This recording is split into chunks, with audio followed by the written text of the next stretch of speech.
أشهد أن لا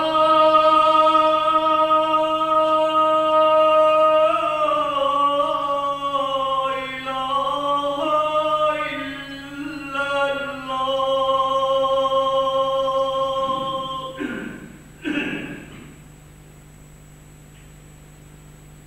أشهد أن محمدًا رسول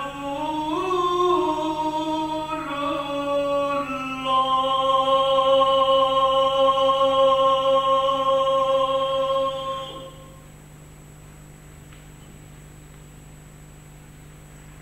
أشهد أن محمدًا رسول الله.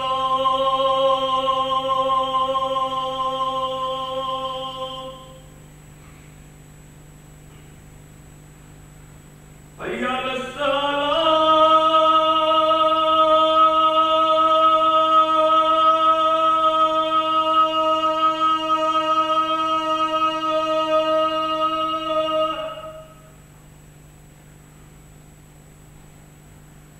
حي على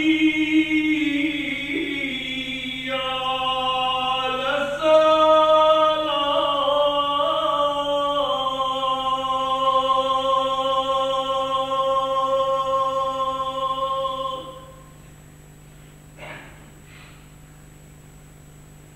حي على الفلاح.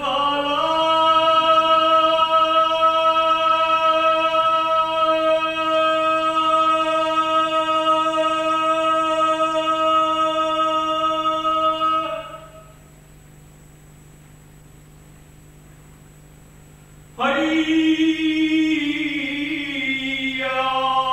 على الفلاح.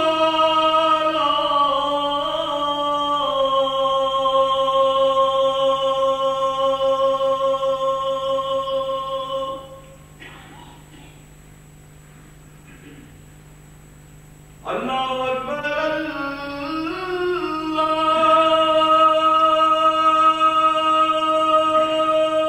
الله أكبر.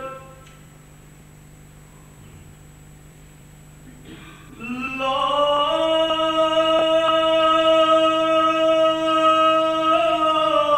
إله إلا الله.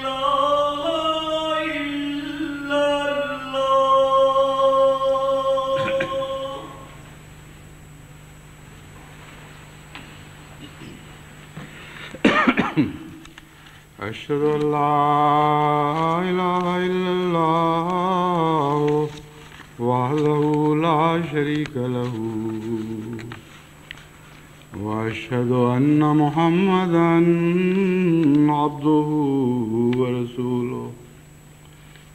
أما بعد فأعوذ بالله من الشيطان الرجيم. بسم الله الرحمن الرحيم. الحمد لله رب العالمين الرحمن الرحيم مالك يوم الدين. إياك نعبد وإياك نستعين. اهدنا الصراط المستقيم صراط الذين أنعمت عليهم غير المغضوب عليهم ولا الضالين.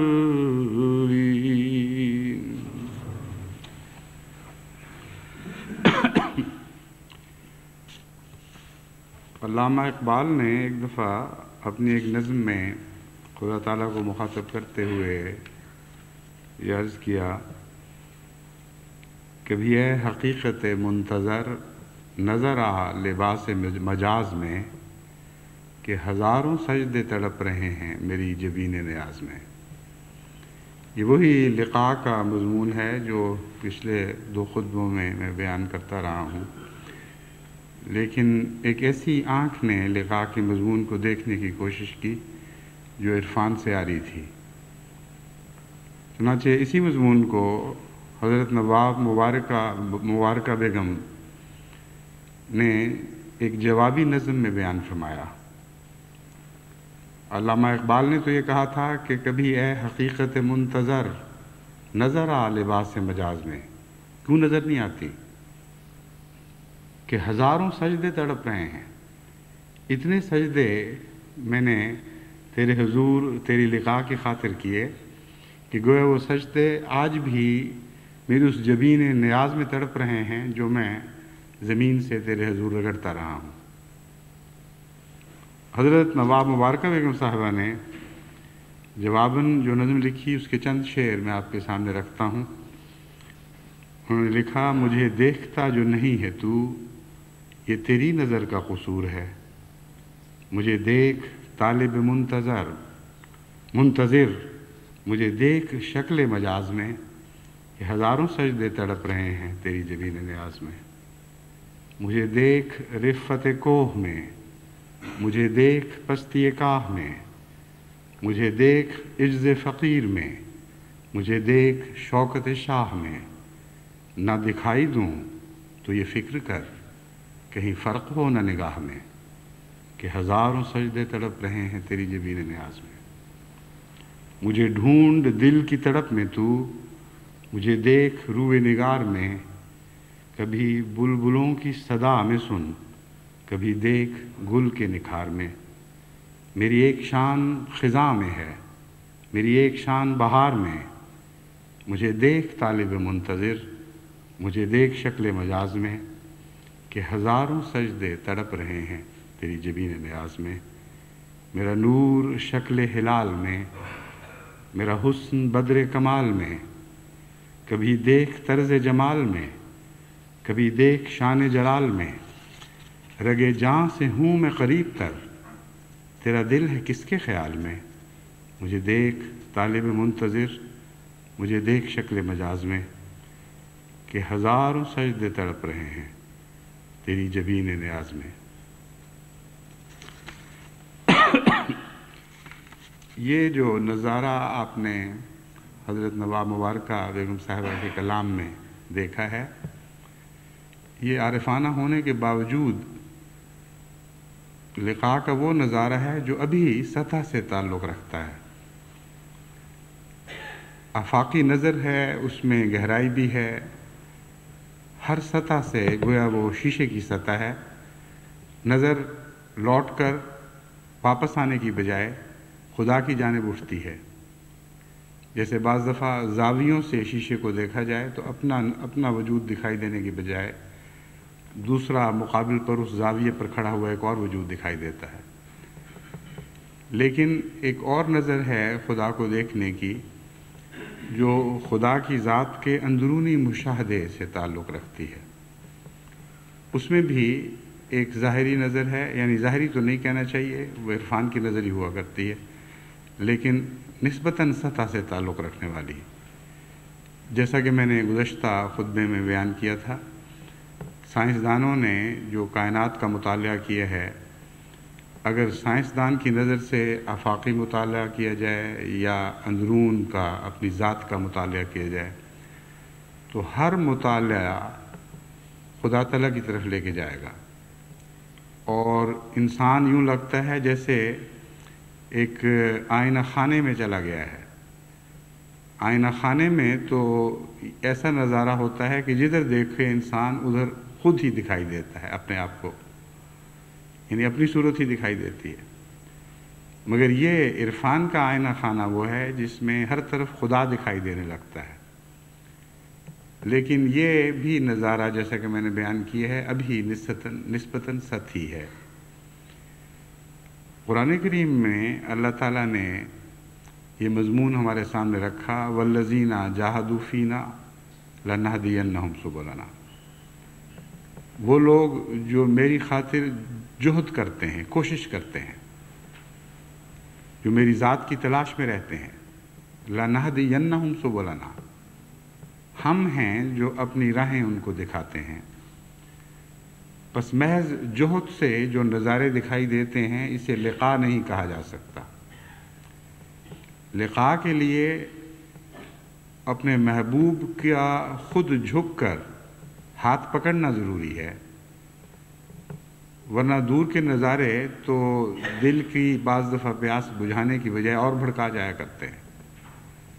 بس لقاء سے مراد نظارہ نہیں ہے، لقاء سے مراد تعلق ہے، پیار اور وہ محبت کا تعلق جو پہلی لقاء، جو نظارے کی لقاء ہے، اس کے بعد حاصل ہوا کرتا ہے۔ اور اس پہلو سے خدا تعالیٰ کا نظارہ اپنے وجود میں انسان دیکھ بھی سکتا ہے اور نہیں بھی دیکھ سکتا۔ یہ اور طرح کا نظارہ ہے جس کا میں تفصیل سے مختصر کرنے کی کوشش کروں گا، مگر نسبتاً تفصیل سے بیان بھی کروں گا۔ جہاں خدا تعالیٰ نے یہ فرمایا کہ مجھ تک پہنچنے کی بہت سی راہیں ہیں اور پھر میں مدد کرتا ہوں، تم اپنی کوشش سے ان راہوں کے ذریعے مجھ تک نہیں پہنچ سکتے، وہاں اپنے ملنے کی ایک راہ بھی بیان فرمائی اور اس کا نام صراط مستقیم رکھا۔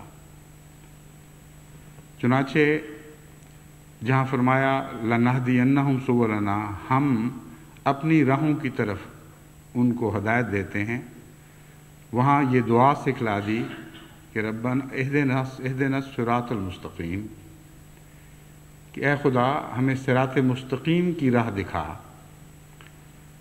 صراط مستقیم کے متعلق اللہ تعالیٰ فرماتا ہے ان ربی علی صراط مستقیم، کہ اے نبی خدا اعلان کر دے کہ میرا رب صراط مستقیم پر ہے۔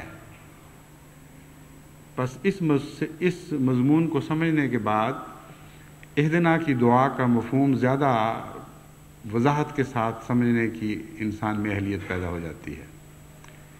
بہت سے مفسرین نے اس بات پر بحث چھیڑی ہے کہ اہدنا الصراط المستقیم میں جو یہ فرمایا گیا کہ ہمیں صراط مستقیم کی ہدایت دے، جب صراط مستقیم حاصل ہو گئی پھر یہ دعا مانگتے رہنے کا کیا مطلب ہے؟ اور اس کے بہت سے معنی بیان فرمائے گئے ہیں جو درست ہیں اور مختلف زاویوں سے درست ہیں، لیکن حقیقی معنی یہ ہے کہ صراط مستقیم خدا کی ذات کا وجود ہے، اور خدا کی ذات جس راہ پر کھڑی ہے وہ لامتناہی راہ ہے، اور خدا کی ذات میں سفر لامتناہی ہے۔ بس اہدنا الصراط المستقیم کا معنی یہ ہوگا کہ اے خدا جس راہ کے متعلق تو نے فرمایا ہے کہ اے نبی اعلان کر کہ ان ربی علی صراط مستقیم، میرا رب صراط مستقیم پر کھڑا ہے، اس راہ کی ہدایت اس طرح دے کہ ہم ہمیشہ اسی راہ پہ چلتے رہیں اور اسی راہ پر ہمیشہ تیرے وجود کے اندر آگے بڑھتے رہیں اور تیری ذات سے زیادہ متعارف ہوتے چلے جائیں۔ یہ وہ لقاء ہے در حقیقت جو خدا کی مدد سے ملتی ہے اور ملنے کے بعد پھر جاری رہتی ہے، اور یہ مضمون پھر کبھی ختم نہیں ہوتا۔ جیسا کہ میں نے بیان کیا ہے خدا کی ملنے کی بہت سی راہیں ہیں، لیکن ان راہوں کی تفاصیل بیان کرنے کا یہاں وقت نہیں۔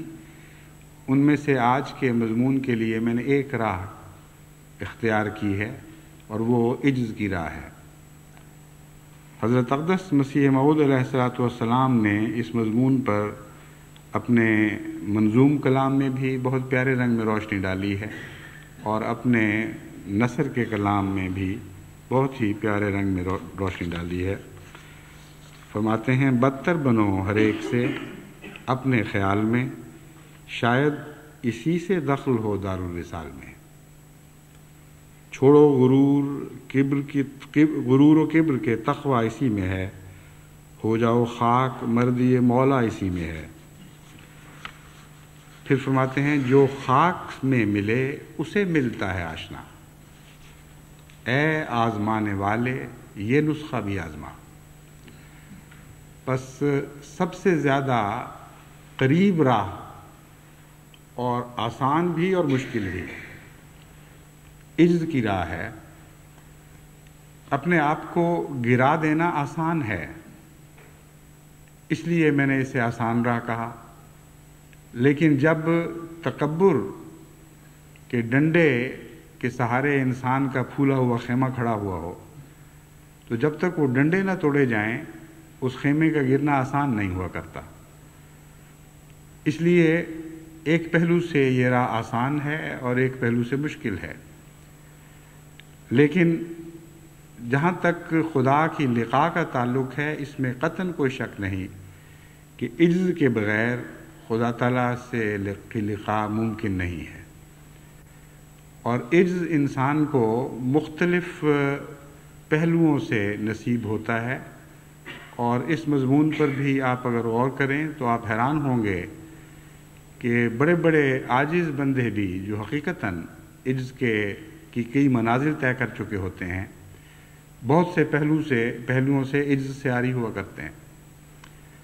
اس لیے اس مضمون کو بڑا گہرائی سے سمجھنا چاہیے۔ عجز کیا ہے اور کیسے نصیب ہوتا ہے، اور اس کے برعکس تکبر کیا ہے اور تکبر سے بچنے کے کیا طریق ہیں، ان کو اگر آپ خوب اچھی طرح سمجھ لیں تو آپ کے لیے خدا کے تک پہنچنے کی ایک راہ آسان تر ہو جائے گی۔ اور جیسا کہ میں نے بیان کیا ہے، آسان ہونے کے باوجود پھر بھی جب تک خدا تعالیٰ کی طرف سے اذن نہیں ہوگا اس وقت تک آپ اس راہ میں آگے نہیں بڑھ سکیں گے، اور یہ بھی عجز سے ہی حاصل ہوتا ہے۔ وہ دعا مقبول ہوتی ہے جو عجز کے آخری مقام پر ہو، اور اس دعا کا مقبول ہونا ایک ایسی حقیقت بن جاتا ہے جو سورج سے زیادہ بڑھ کر روشن ہوتی ہے۔ پس سجدے کی دعاؤں کے متعلق جو آپ سنتے ہیں کہ سجدے میں دعائیں جہاں مانگی جائیں تو زیادہ مقبول ہوتی ہیں، اس سے مراد صرف یہ نہیں کہ سجدے کی حالت میں جو جسم کی حالت ہوتی ہے جو دعا مانگی جائے وہ مقبول ہوتی ہے۔ بعض دفعہ کھڑے کھڑے روحیں سجدہ ریز ہو جایا کرتی ہیں، بعض دفعہ کھڑے کھڑے انسانی فکر ایسی عاجزی اختیار کرتا ہے کہ اس کا کچھ بھی باقی نہیں رہتا، وہ خدا کے حضور کلیتاً مٹ جاتا ہے۔ وہ سجدہ ہے جس سجدے کی دعائیں مقبول ہوا کرتی ہیں، کیونکہ وہ سجدہ حقیقی عجز سے تعلق رکھتا ہے۔ انسان میں جو عجز ہے وہ اس کے اندرونی رجحان سے تعلق رکھتا ہے، اور محض اپنے آپ کو واقعتاً کمزور سمجھنا کسی بڑی طاقت کے مقابل پر یہ عجز نہیں ہے۔ پہاڑ کے دامن میں کوئی بڑے سے بڑا انسان بھی چلا جائے، کیسا ہی متکبر کیوں نہ ہو، اگر ایک عظیم پہاڑ کے دامن میں کھڑا ہوگا تو اس کو ایک عجز کا احساس ہوگا۔ وہ یہ سمجھے گا کہ یہ جو بلندیاں اور یہ حجم اور یہ وزن اور یہ طاقت ایسی غالب ہیں کہ اس کے مقابل پر اس کی کوئی حیثیت نہیں۔ لیکن یہ حقیقی عجز نہیں، کیونکہ ہو سکتا ہے ایک انسان وہاں عجز کا احساس کرتے ہوئے جب پہاڑ کی چوٹی پر چڑھتا ہے، پہاڑ کی چوٹی پر بیٹھ کر وہ سارے عالم کا نظارہ کرتا ہے تو اس کا دل تکبر سے بھر جاتا ہے، وہ سمجھتا ہے دیکھو میں کتنا بلند ہوں، ہر دوسری چیز میرے سامنے حقیر اور ادنا اور چھوٹی دکھائی دیتی ہے۔ لیکن ایک اور شخص جس کے دل میں عجز ہے، جس کا رجحان عاجزانہ ہے، وہ پہاڑ کے نیچے بھی عاجز رہے گا اور پہاڑ کے اوپر بھی عاجز رہے گا۔ دنیا کی کوئی کیفیت بھی اس کے عاجزانہ رجحان کو تبدیل نہیں کر سکتی۔ یہ وہ عجز ہے جو عارف باللہ کا عجز ہے، جس کے بعد پھر لقاء نصیب ہوا کرتی ہے۔ انبیاء ہر شان میں عاجز ہوتے ہیں، نبوت سے پہلے کی شان میں بھی عاجز ہوتے ہیں اور نبوت کے بعد کی شان میں بھی عاجز ہوتے ہیں، اور در حقیقت جتنا ان کو بلندی نصیب ہوتی ہے اتنا ان کا عجز بڑھتا ہے۔ چنانچہ نبوت سے پہلے کے عجز کی کیفیت اور ہوا کرتی ہے اور نبوت کے بعد کے عجز کی کیفیت اور ہوتی ہے، کیونکہ بلندی سے بلندی کا عرفان بڑھتا ہے۔ ایک شخص جو پہاڑ کے نیچے سے پہاڑ کی چوٹی کو دیکھ رہا ہے، اگر اس کی نظر چوٹی پر جا کر ٹھہر گئی ہے تو اس کا عجز اسی نسبت سے ہوگا جس نسبت سے اس کو پہاڑ زیادہ سربا فلک دکھائی دے رہا ہے، زیادہ بلند دکھائی دے رہا ہے۔ لیکن ایک شخص جو پہاڑ کی چوٹی پر چڑھتا ہے اور مزید بلندیاں دیکھتا ہے، اس کے دل کی کیفیت بالکل اور ہو جایا کرتی ہے۔ وہ سمجھتا ہے کہ میں تو اسی کو چوٹی سمجھ رہا تھا، صرف میں ہی بے حقیقت نہیں، یہ پہاڑ بھی بے حقیقت ہے، اس کی بھی کوئی حیثیت نہیں۔ جو رفتیں مجھے ظاہری آنکھ سے دکھائی دیتی تھیں ان رفتوں کی بھی کوئی حیثیت نہیں۔ میرے خدا کی کائنات تو بہت وسیع ہے، بلند سے بلند تر، ہر منزل کے بعد ایک اور منزل۔ یہی مضمون ہے جس کو حضرت اقدس ابراہیم علیہ السلام نے جب بیان فرمایا تو بہت سے مفسرین دھوکہ کھا گئے، یعنی اس کا ذکر قرآن کریم میں پڑھ کر، اور سمجھ نہیں سکے۔ وہ سمجھے کہ نعوذ باللہ یہ جھوٹ کی ایک قسم ہے، حضرت ابراہیم یا شرک کی ایک قسم ہے۔ حضرت ابراہیم علیہ السلام نے ستارہ دیکھا اور کہا اچھا دیکھو کیسا روشن ہے، شاید یہی ہمارا خدا ہو۔ مراد یہ نہیں تھی کہ میرا خدا ہے یا تمہارا خدا ہے، مراد یہ تھی کہ تم لوگ اس طرح مروب ہوتے ہو، تم لوگ جو عرفان سے آری ہو، ہر بلند چمکنے والی چیز کو بڑا سمجھنے لگ جاتے ہو اور اس کے سامنے جھکتے ہو، حالانکہ وہ ذات جو ما ورا ہے ان سے پیچھے ہے، وہ تمام روشنیوں کا منبع ہے، تمام روشنیاں اس سے پھوٹتی ہیں، ہر نور اس سے نکلتا ہے۔ تو نظر کو کہیں ٹھہرا دینا جو ہے یہ ایک قسم کا غلط عجز پیدا کرتا ہے جو شرک کی طرف لے جاتا ہے۔ بس اس مضمون کو بہت غور سے سمجھنا ضروری ہے۔ دنیا میں انسان جب بڑے بڑے بادشاہوں کو، جابر حاکموں کو دیکھتا ہے ان کے سامنے بھی تو ایک عجز محسوس کرتا ہے، لیکن اگر اسے حقیقی عاجزی نصیب نہیں یا عجز کا عرفان حاصل نہیں تو اس کی نظر وہیں جھک جاتی ہے اور عجز سے بجائے اس کے کہ توحید پیدا ہو، شرک پیدا ہو جاتا ہے۔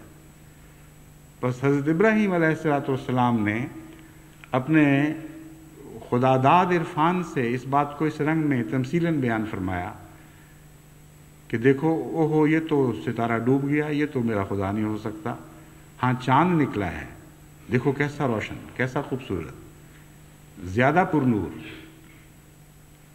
اور زیادہ وجیح اور دل کو لبھانے والا۔ لیکن کچھ عرصے کے بعد وہ چاند بھی ڈوب جاتا ہے تو آپ کہتے ہیں اوہو ہماری نظر تو یہیں ٹھہری ہوئی لگ رہی تھی، یوں لگتا تھا کہ یہی آخری منزل ہے، لیکن اس کے بعد بھی ایک منزل ہے، چون دیکھو سورج نکلایا اور کتنا عظیم الشان سورج ہے، کس طرح اس نے کل عالم کو روشنی سے بھر دیا ہے، شاید یہی ہمارا خدا ہو۔ لیکن جب وہ سورج ڈوبا تو آپ نے فرمایا کہ نہیں، نہ ستارہ خدا تھا، نہ چاند خدا تھا، نہ سورج خدا ہے، حقیقت یہ ہے کہ وہ ما وراء الورا ہستی ہے، وہ ہمارا خدا ہے جس نے ان سب چیزوں کو نور بخشا ہے۔ بس عجز تو ضروری ہے، لیکن عجز کا بھی ایک اپنا عرفان ہوا کرتا ہے، اور صاحب عرفان کا عجز اور ہے اور بے عرفان انسان کا عجز اور ہے۔ بے عرفان کا عجز اسے بالکل ناکارہ اور بے ہمت کر دیا کرتا ہے، ہر طاقت کے سامنے وہ سجدہ ریز ہو جاتا ہے، ہر بڑے کو دیکھتا ہے اور اس کے سامنے اپنے آپ کو بے حیثیت سمجھ کر اس کو سجدے کرنے لگتا ہے۔ لیکن ایک صاحب عرفان کا عجز بلندیوں کے ساتھ اور جھکتا چلا جاتا ہے، نہ وہ تکبر کی طرف مائل ہوتا ہے، نہ وہ شرک کی طرف مائل ہوتا ہے۔ پس حضرت ابراہیم علیہ السلام نے اس مثال کے ذریعے عجز کی ایک بہت ہی خوبصورت تفسیر ہمارے سامنے فرما دی اور ہمیں بتایا کہ عجز وہی ہے جو بالآخر خدا تک پہنچائے، ورنہ تم اپنے آپ کو ایسا حقیر اور بے طاقت سمجھنے لگو گے کہ مخلوق کے سامنے جھک جاؤ گے۔ بس نبوت میں بھی عجز کا عرفان بڑھتا چلا جاتا ہے، کیونکہ ایک بلندی کے بعد جب نبی کو دوسری بلندی نصیب ہوتی ہے تو اس بلندی سے خدا کی بلندی کا ایک اور آسمان اس کے سامنے روشن ہو جاتا ہے، ایک نئی بلندی اس کو دکھائی دینے لگتی ہے، اور اس کے سامنے وہ پھر اپنے آپ کو دوبارہ عاجز محسوس کرتا ہے۔ وہ سمجھتا ہے کہ میں نے اپنے آپ کو عاجز سمجھا تو تھا، لیکن جیسا کہ حق تھا ویسا عاجز نہیں سمجھا تھا۔ خدا تعالیٰ تو لامحدود ہے اور اس کی ذات کی عظمت کا تصور بھی ممکن نہیں ہے۔ ایک موقع پر حضرت اقدس محمد مصطفیٰ صلی اللہ علیہ وآلہ وسلم نے فرمایا کہ اللہ تعالیٰ کی ذات ایسی مستغنی، ایسی غنی ہے اور ایسی لامتناہی دولتوں کا وہ مالک ہے کہ اگر تم اس سے اس کی ساری کائنات مانگو، جو مانگ سکتے ہو مانگ لو، اور وہ سب کچھ تمہیں دے دے، تو اس کی دولت میں اتنی کمی بھی نہیں آئے گی جتنی ایک سمندر میں سوئی کا نوکا ڈبو اور اس کے ساتھ تھوڑا سا پانی لگا رہ جائے جب اس کو باہر نکالو۔ اس پانی سے جو سوئی کے ناکے کے ساتھ نوک کے ساتھ لگا رہ جاتا ہے اور وہاں قطرہ نہیں ٹھہر سکتا۔ مثال بہت خوبصورت دی ہے، انگلی ڈبو یا اور کوئی چیز ڈبو، اس کے ساتھ زیادہ پانی لگتا ہے، لیکن جو باریک نوک ہو اس کے ساتھ پانی کا قطرہ نہیں رہ سکتا، اس لیے بہت ہی معمولی پانی ہوگا۔ فرمایا اس میں بھی جو کمی آتی ہے، اس سے جو کمی آتی ہے خدا تعالیٰ کے کائنات میں اتنی بھی کمی بھی نہیں آتی اگر وہ تمہیں سب کچھ بھی دے دے۔ وہ لامتناہی ہے۔ یہ بات صاحب عرفان کے بغیر کسی کو نصیب نہیں ہو سکتی، اور جس کو یہ عرفان ہو اس کو اپنی دولت پہ گھمنڈ کیسے ہو سکتا ہے؟ ایک ملک کا بادشاہ بھی ہو جائے تو وہ ایک زمین کے ایک ملک کا بادشاہ ہے، اور اس کے باوجود اس کا اقتدار کامل نہیں ہے۔ اس کو تو اپنے نفس، اپنے وجود پر بھی اقتدار حاصل نہیں۔ جب بیمار پڑتا ہے تو کس طرح بے حیثیت اور بے حقیقت ہو کے رہ جاتا ہے۔ اس کو اپنے جذبات پر بھی کامل اختیار نہیں ہوتا، نہ اپنے غصے پر، نہ اپنی خوشی پہ، نہ اپنی نیند پر، نہ اپنے جاگنے پر۔ بس وہ ایک بڑے ملک کا بادشاہ بن کر کیسے متکبر ہو سکتا ہے اگر اس کی نظر خدا کی لامتناہی ملکیت پر ہو؟ بس عرفان الہی عجز کی راہ سے جو نصیب ہوتا ہے ویسا اور کوئی عرفان نہیں ہے، اور اس کے نتیجے میں پھر خدا کی ذات دن بدن زیادہ ظاہر ہونے لگتی ہے۔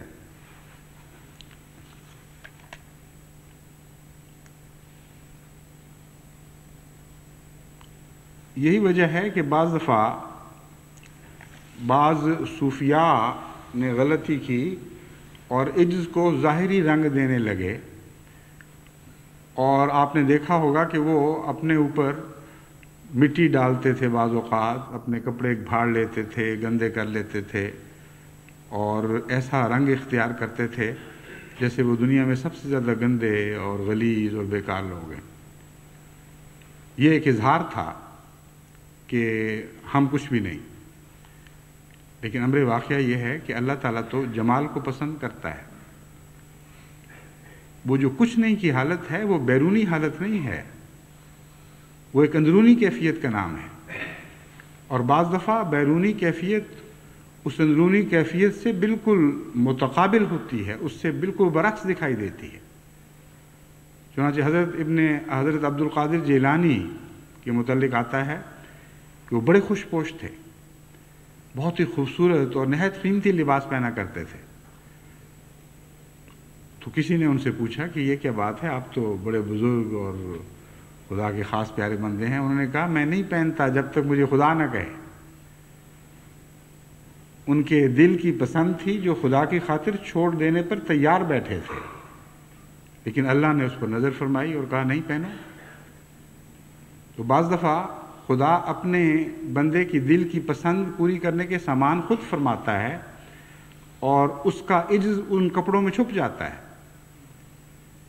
پس عجز کا ظاہری حالت سے تعلق نہیں ہے، بعض دفعہ عجز پھوٹ کر ظاہری حالت پر اثر انداز ہوتا ضرور ہے، لیکن اس کو پہچاننے کے لیے بھی عرفان کی آنکھ چاہیے۔ جو اندر کا عجز ہے وہ ہے، ورنہ تو آپ کو بے شمار سادھو ایسے دکھائی دیں گے جو جسموں پر راکھ ملتے ہیں۔ کئی دفعہ لوگ حیرت میں مبتلا ہوتے ہیں کہ راکھ کا کیا قصہ ہے، یہ راکھ کیوں مل رہے ہیں؟ معلوم ہوتا ہے کسی زمانے میں کسی صاحب عرفان نے ان کو یہ بتایا ہوگا کہ مٹی میں مل جانے سے، راکھ ہو جانے سے خدا ملتا ہے۔ جنہوں نے مٹی کا محاورہ سنا انہوں نے مٹی ملنی شروع کر دی، جنہوں نے خدا کی راہ میں راکھ ہو جانے کا ذکر سنا وہ انہوں نے یہ نہ سوچا کہ خدا کی خاطر اپنے وجود کو جلا کر ختم کر دینا اور اپنے نفس کی راکھ بن جانا، یہ مراد ہے۔ خدا کی لقاء کے لیے یہ چیز ہے جو انسان کی مدد کرتی ہے۔ تو انہوں نے راکھیں بننی شروع کر دی۔ پس عجز کے مقام تو بے شمار ہیں، لیکن جب تک اندرونی طور پر آپ کو وہ آنکھ نصیب نہ ہو جو عجز کی شناسائی بخشتی ہے، جسے عجز پہچانا جاتا ہے، اس وقت تک صحیح معنوں میں آپ خدا کی راہ میں آگے قدم نہیں بڑھا سکتے۔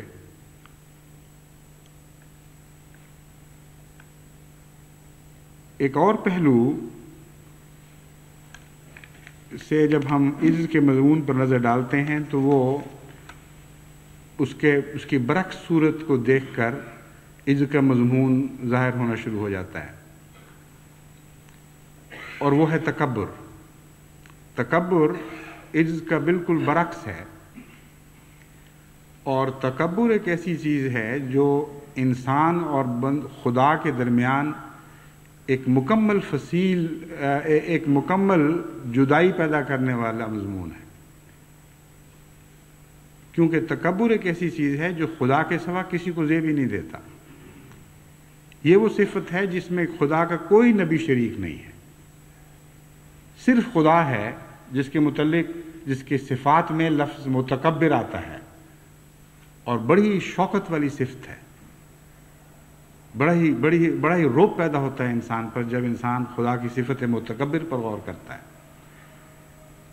اس کے سوا کسی بندے میں نہ تکبر کرنے کی استطاعت ہے، نہ تکبر کرنے کی طاقت ہے، نہ اسے زیب دیتا ہے، نہ اسے اجازت ہے۔ اس لیے خدا کے انبیاء بھی جبکہ خدا کی دوسری صفات میں شریک ہو جایا کرتے ہیں، شریک ان معنوں میں کہ اس سے حصہ پاتے ہیں، ویسے تو نعوذ باللہ شرک کا دوسرا مضمون ان پر صادق نہیں آتا، لیکن کسی نہ کسی رنگ میں خدا تعالیٰ کی صفت میں رنگین ہو جانے کا انسان میں ملکہ حاصل ہے اور اسے طاقت ودیت کی گئی ہے، لیکن تکبر کے لحاظ سے نہیں۔ پس تکبر اگر کسی جگہ ہے تو وہ خدا کے اور بندے کے درمیان ایک ایسا فاصلہ پیدا کر دیتا ہے کہ اس کے نتیجے میں متکبر خدا سے مل ہی نہیں سکتا۔ چنانچہ حضرت عیسیٰ علیہ السلام نے اس مضمون کو اپنے رنگ میں یوں بیان فرمایا کہ دولت مندوں کا خدا کی بادشاہی میں داخل ہونا کیسا مشکل ہے، کیونکہ اونٹ کا سوئی کے ناکے میں نکل جانا اس سے آسان ہے کہ دولت مند خدا کی بادشاہی میں داخل ہو۔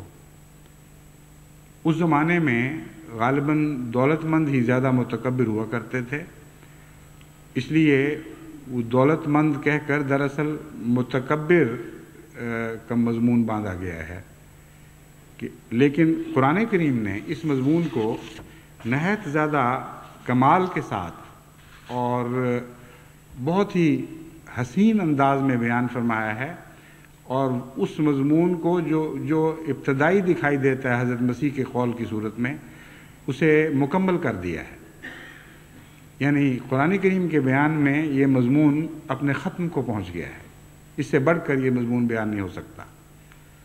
فرمایا ان الذین کذبوا بآیاتنا واستکبروا عنہا لا تفتح لهم ابواب السماء ولا يدخلون الجنۃ حتى یلج الجمل فی سم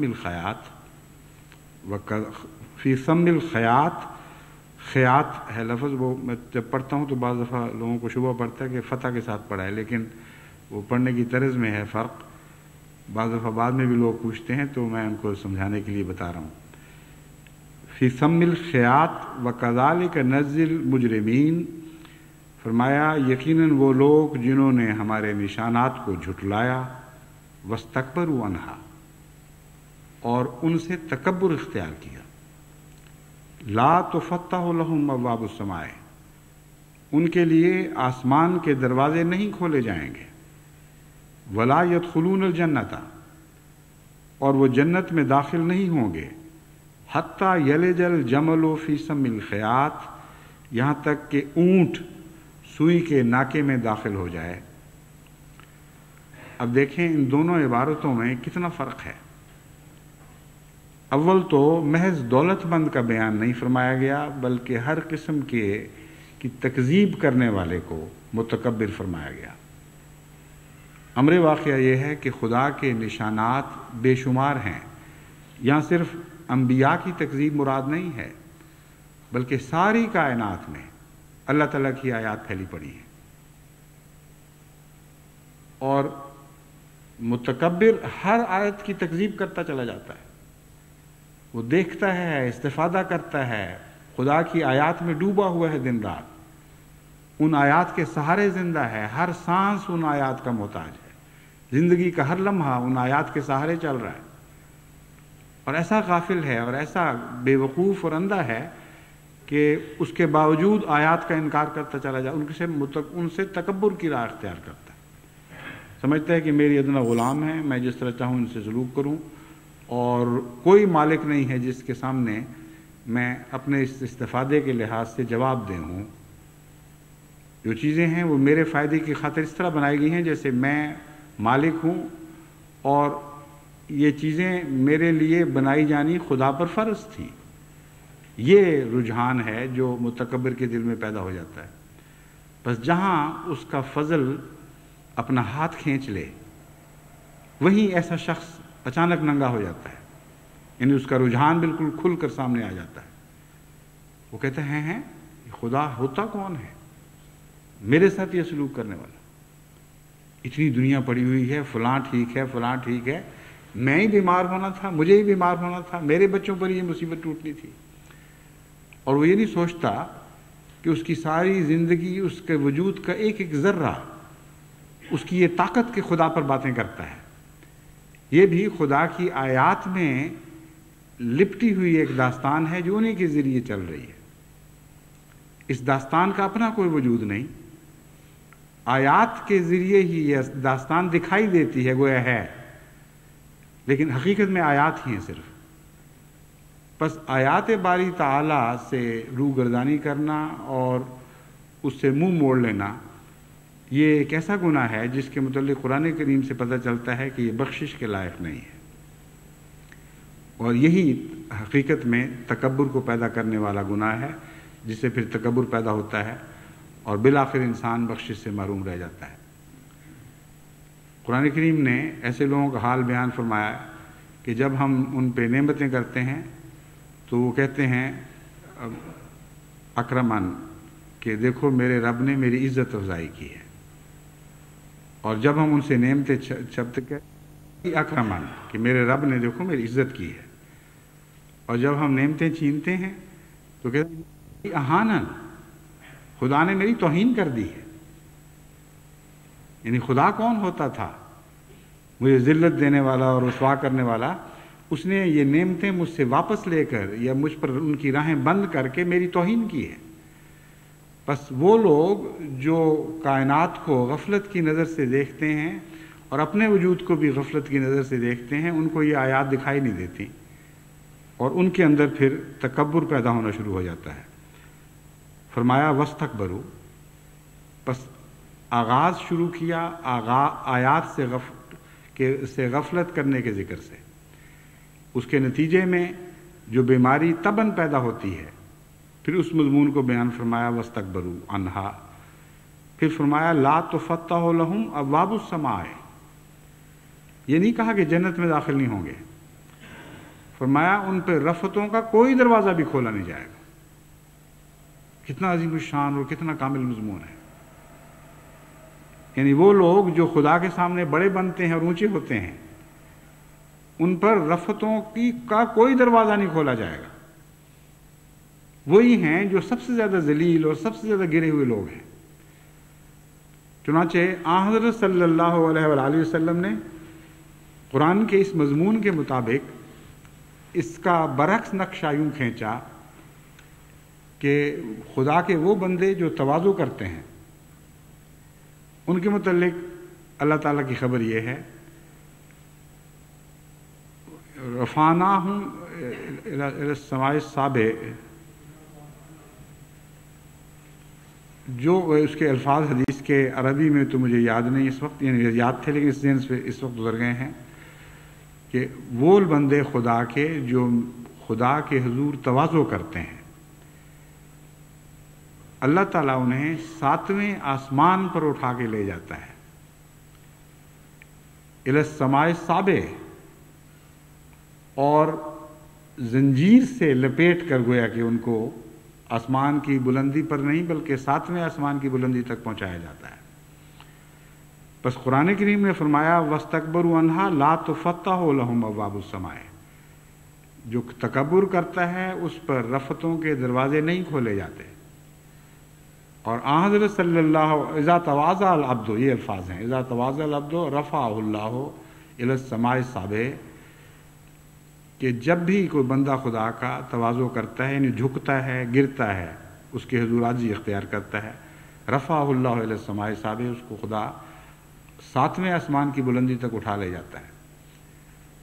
تو ہر بلندی کے لیے ایک عجز کا مقام ہے. اس بات کو آپ یاد رکھیں اچھی طرح. یعنی یہاں بلندیوں سے مراد یہ ظاہری بلندیاں نہیں ہیں.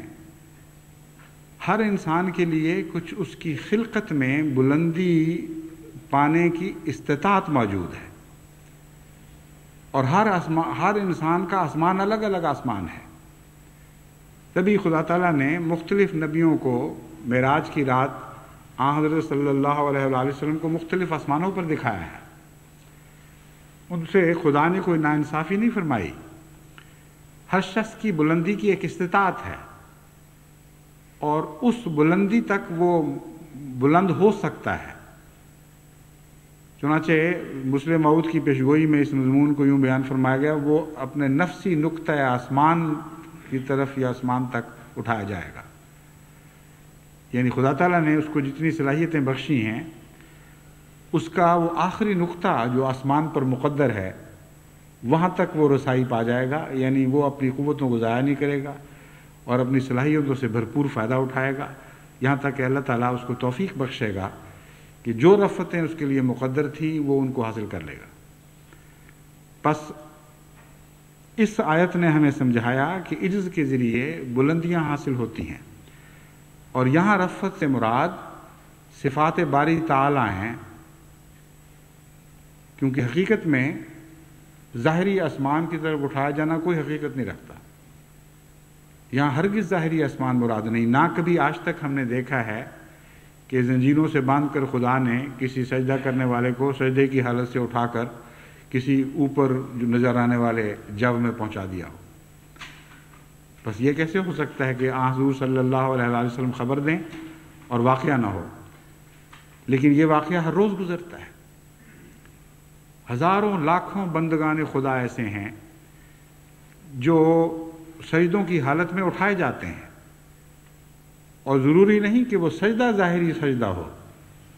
ان کے دلوں پر ایسی کیفیتیں طاری ہوتی ہیں زندگی میں جو اچانک ان پر ان کے عجز کا ایک مقام روشن کرتی ہیں، اور اس فلیش میں، اس ایسے لمحے میں جس کو ظاہری وقت سے ناپا ہی نہیں جا سکتا، اچانک ان کو اپنا ایک عزت کا مقام دکھائی دیتا ہے، اور دل سے خدا تعالیٰ کی ایسی تکبیر بلند ہوتی ہے کہ اس کے نتیجے میں انہیں رفتوں کو ایک آسمان کی طرف بلندی نصیب ہوتی ہے. بس آخری درجہ 7ویں آسمان تک کا عام بندوں کا درجہ ہے، لیکن حضرت صلی اللہ علیہ وآلہ وسلم کو ان کے علاوہ رفت کا ایک اور مقام عطا ہوا جو ان آسمانوں کے بعد کا مقام تھا. اور وہ ظاہر کرتا ہے کہ حضور اکرم صلی اللہ علیہ وآلہ وسلم خدا کے سب عاجز بندوں سے زیادہ عجز کرنے والے تھے.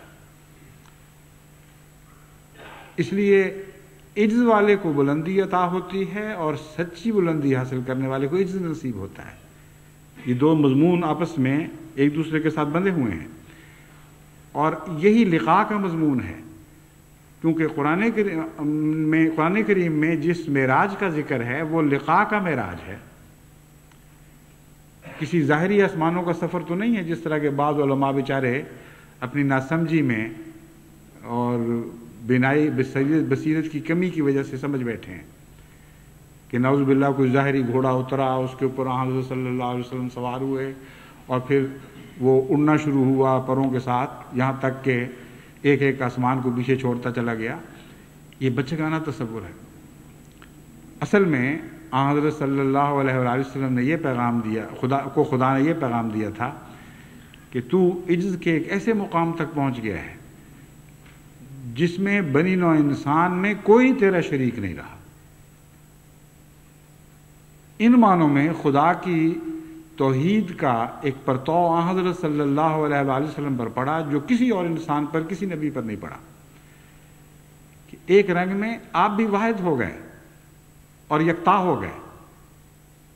کبھی کوئی انسان خدا کے حضور ایسا عاجز نہیں ہوا تھا جیسے حضرت صلی اللہ علیہ وآلہ وسلم خدا کے حضور تواضع اختیار فرما گئے. اور اس کے نتیجے میں تمام مخلوق تو اپنی بلندیوں کے باوجود 7ویں آسمان سے اوپر نہیں جا سکی، لیکن حضرت صلی اللہ علیہ وآلہ وسلم کا مقام اس سے بھی بلند تر ہوا اور اس کا تعلق عجز سے ہے. کیونکہ حضور نے خود فرما دیا ہے کہ رفتیں یعنی آسمان کی طرح بلندیاں کیسے نصیب ہوا کرتی ہیں. پھر فرمایا اسی آیت میں لا يدخلون الجنۃ حتی یلج الجمل فی سم الخیاط. یہ نہیں کہا کہ اونٹ کا ناکے میں داخل ہونا اس سے زیادہ آسان ہے کہ دولت مند جنت میں داخل ہو. یہ مضمون جو ہے یہ ایک قسم کا محال مضمون ہے، ناممکن دکھانے والا مضمون ہے. مگر قرآن کریم نے جو بیان فرمایا ہے اس میں بندے کے لیے مایوسی کی دیوار کھڑی نہیں کی.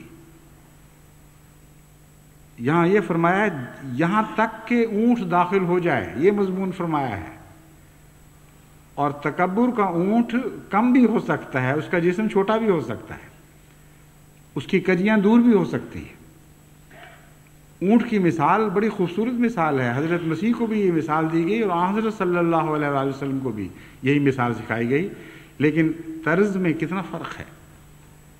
حضرت مسیح نے فرمایا کہ یہ زیادہ ناممکن ہے کہ دولت مند خدا کی راہ میں داخل ہو جائے، خدا کی جنت میں داخل ہو، بنسبت اس کے کہ اونٹ داخل ہو جائے وہ سوئی کے ناکے میں یا اس میں سے گزر جائے.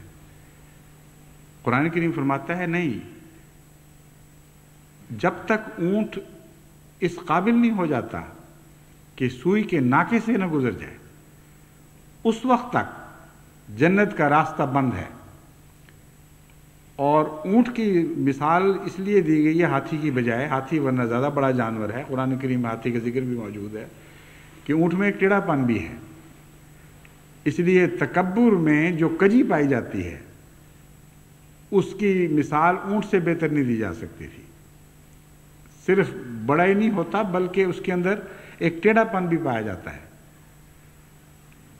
بس قرآن کریم سے پتہ چلتا ہے کہ جب تک کوئی انسان اپنے آپ کو بڑا سمجھ رہا ہے اور ٹیڑھا بھی ہے ساتھ، اور یہ دونوں چیزیں اکٹھی چلتی ہیں تکبر میں، اس وقت تک اس کے لیے کوئی نجات نہیں ہے. لیکن یہ فرمایا کہ یہ ممکن ہے کہ تمہارے تکبر دور ہو جائیں، یہ ممکن ہے کہ تمہارے کجیاں جو ہیں درست ہو جائیں اور تم سیدھے ہو جاؤ. اس لیے مایوسی کا پیغام نہیں ہے بلکہ امید کا پیغام ہے. مشکل کام ہے، تمہیں بہت محنت کرنی پڑے گی. انکا قادح الی ربک، بہت مشقت کی راہ اختیار کرنی پڑے گی، لیکن اگر کرو گے تو فملاقی ہے. اے انسان تجھے یہ پیغام ہے کہ تو ضرور خدا کو پالے گا. جنت تجھ پر حرام نہیں ہوئی ہے، مگر جنت کی راہ بتائی جا رہی ہے کہ وہ کیسی مشکل راہ ہے۔ اپنے نفس کے تکبر کو توڑو، اس کی کجیوں کو درست کرو، پھر تم ضرور اس راہ پر چل پڑو گے جو حضرت محمد مصطفیٰ صلی اللہ علیہ وآلہ وسلم کی راہ ہے، اور پھر تمہیں حقیقی بلندی نصیب ہوگی۔ قرآن کریم میں آسمان کے مضمون کے ساتھ ایک اونٹ کا مضمون بھی باندھا گیا ہے۔ چنانچہ جو دوسری رکعت میں ہم سورت تلاوت کرتے ہیں اس میں یہ مضمون اکٹھا آیا ہے۔ اس کے متعلق ایک دفعہ میں نے خطبے میں کچھ روشنی ڈالی تھی، لیکن قرآن کریم کی آیات تو لامتناہی ہیں۔ یہ جو اب میں مضمون بیان کر رہا ہوں اس کا بھی اس کے ساتھ ایک تعلق ہے۔ آسمان کی بلندی اونٹوں کو حاصل نہیں ہوا کرتی، تمہیں غور کرنا چاہیے۔ آسمان کی بلندی خدا کے عاجز بندوں کو حاصل ہوا کرتی ہے۔ بس رفتیں حاصل کرنی ہے تو اونٹوں پہ بیٹھ کر رفتیں نہیں ملیں گی تمہیں۔ تم یہ نہ سمجھنا کہ دنیا کے سواریوں کے مالک ہو جاؤ، بلند سواریوں پر دوڑنے لگو تو تم بہت ہی عظیم الشان وجود بن جاؤ گے، بلکہ حقیقی رفتیں عجز سے حاصل ہوتی ہیں۔ اونٹ کے متعلق دوسری جگہ جو فرما دیا کہ وہ داخل ہی نہیں ہو سکتا، تو اونٹ پہ بیٹھا ہوا کہاں سے داخل ہو جائے گا؟ تو یہ مضمون ہے جس میں غور کی طرف وہاں دعوت دی گئی ہے کہ اونٹ ہے تو بڑا اونچا جانور اور تیز دوڑ بھی لیتا ہے اچھا بھلا، اور لیکن ٹیڑھا ہے، اور تم اگر اونٹ کی راہ اختیار کرو گے تو تم متکبر بن جاؤ گے۔ بس فرمایا لا يدخلون الجنت حتى يلج الجمل في سم الخياط، اس وقت تک تم داخل نہیں ہو، ایسا شخص داخل نہیں ہو سکتا جب تک چھوٹا نہ ہو جائے اور اپنے نفس کے اونٹ کو اور مختصر کرتا چلا جائے یہاں تک کہ وہ ہلاکت کے مقام تک پہنچ جائے۔ اگر ایسا نہیں کرو گے تو فرمایا کذالک نجزی المجرمین، پھر ہم اس طرح مجرموں کو سزا دیا کرتے ہیں کہ ان کی ترقی کی راہیں تنگ کر دیتے ہیں۔ یہ بھی بہت ہی خوبصورت مثال ہے۔ ایک انسان بعض دفعہ جاتے جاتے دیکھتا ہے کہ راستہ تنگ ہوتا چلا گیا، یہاں تک کہ وہ ایک ایسا سوراخ بن گیا کہ اس میں سے وہ داخل ہو ہی نہیں سکتا۔ بعض لوگ مجھے ایسی خوابیں لکھتے ہیں، اور وہ لکھتے ہیں کہ بہت ہی دل پر اس سے دہشت طاری ہوتی ہے کہ ایک انسان آگے بڑھنا چاہتا ہے لیکن راستہ تنگ ہوتے ہوتے اتنا چھوٹا ہو جاتا ہے کہ بے اختیار ہو جاتا ہے آدمی، کوشش کرتا ہے آگے بڑھنے کی لیکن پھنس جاتا ہے۔ بس آگے بڑھنے کی راہ میں جو روکے ہیں وہ اپنے نفس کے تکبر کی روکے ہیں، ورنہ خدا کی راہیں کشادہ ہیں۔ جب ان راہوں سے بڑا بن کر انسان وہاں سے گزرنے کی کوشش کرتا ہے تو نہیں گزر سکتا۔ بس رویا میں ایسے لوگوں کو در حقیقت یہ پیغام ہوتا ہے کہ تمہارے اندر ابھی ترقی کی گنجائشیں تو موجود ہیں، لیکن تم نے اپنے نفس کو چھوٹا نہیں کیا۔ اپنے نفس کو خدا کے حضور اور چھوٹا کرو۔ جب چھوٹا کرو گے تو ان باریک راہوں سے بھی تم بڑی آسانی سے گزر جاؤ گے۔ سائنس کی آج کل ایسی فلمیں تیار کی جاتی ہیں جو اس قسم کے نظر کے دھوکے ہیں، لیکن ان دھوکوں کے نتیجے میں انسان دھوکہ نہیں کھاتا بلکہ ہدایت کی راہ پا جاتا ہے۔ چنانچہ چھوٹے چھوٹے باریک جراثیم جو جسم کے خلیوں میں داخل ہوتے ہیں ان کے متعلق خواہ کسی طرح بھی وہ بیان کریں، حقیقت میں ایک طالب علم کو پورا مضمون سمجھ نہیں آ سکتا۔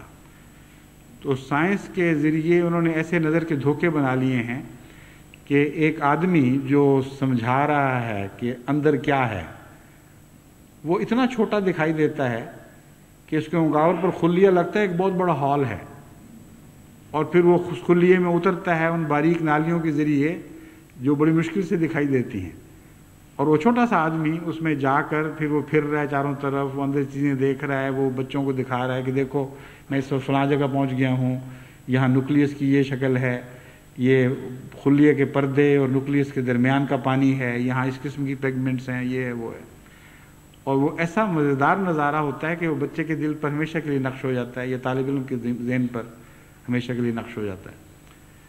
تو حقیقت میں چھوٹا ہو جائے انسان تو راہیں کشادہ ہو جاتی ہیں.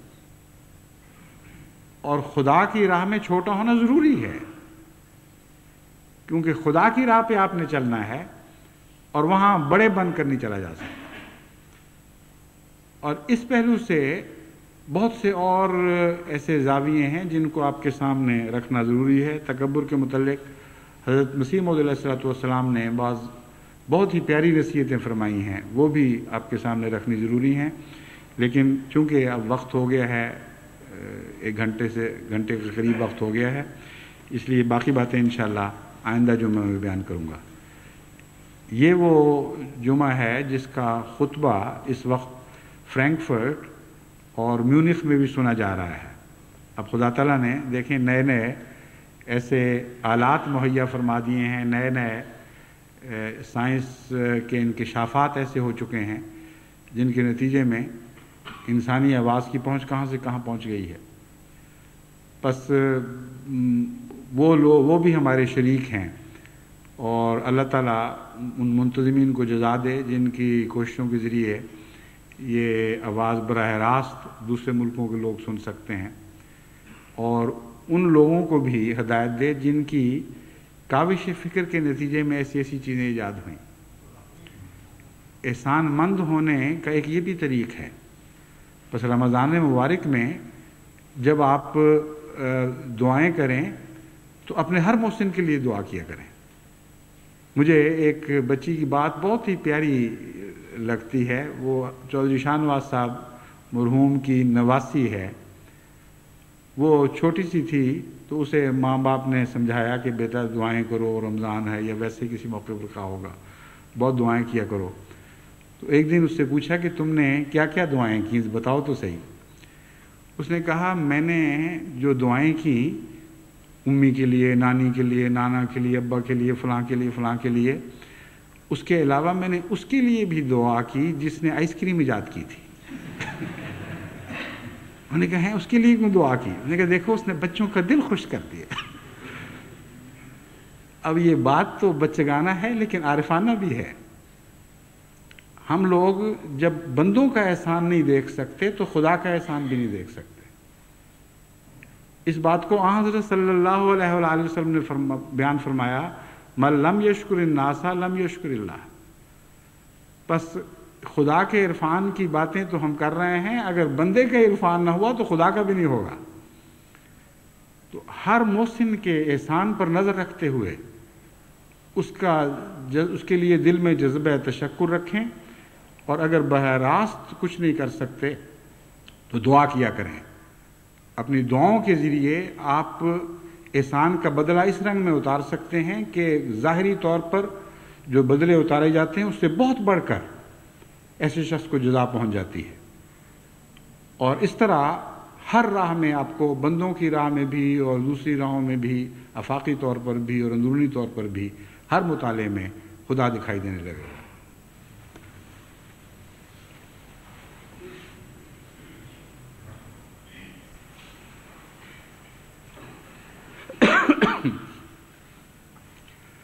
الحمد للہ نحمده ونستعینه ونستغفره ونؤمن به ونتوکل علیہ ونعوذ باللہ من شرور انفسنا ومن سیئات اعمالنا من يهده الله فلا مضل له ومن يضلله فلا هادي له ونشهد أن لا إله إلا الله وحده لا شريك له ونشهد أن محمدا عبده ورسوله.